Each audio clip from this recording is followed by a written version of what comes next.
দেশের ১০০টি উপজেলা ও পৌরসভায় নির্বাচনের জন্য দলীয় প্রার্থী ঘোষণা করেছে জাতীয় নাগরিক পার্টি। এর মধ্যে ৩৩টি পৌরসভার মেয়র, ৬৭টি উপজেলার চেয়ারম্যান পদে দলটি প্রার্থী ঘোষণা করেছে। আসলে ঈদুল আজহার আগে ২০ মে আরও ১০০ উপজেলা পৌরসভায় প্রার্থী ঘোষণা করা হবে বলে দলটির নেতারা জানিয়েছেন।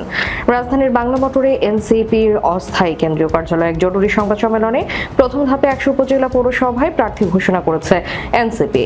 দলটির স্থানীয় সরকার নির্বাচন পরিচালনা কমিটি এই সংবাদ সম্মেলনের আয়োজন করে। স্থানীয় সরকার নির্বাচন পরিচালনা কমিটির চেয়ারম্যান শারজিস আলম, কমিটির সদস্য তাহসিন রিয়াজ, আলাউদ্দিন মোহাম্মদ ও মনজিলা ঝুমা এবং এনসিপির বিভাগীয় সাংগঠনিক সম্পাদক ইমন মোহাম্মদ আতাউল্লাহ এস এম সুজা সাংগঠনিক বিভাগ ওয়ারি প্রার্থীদের নাম ঘোষণা করেন।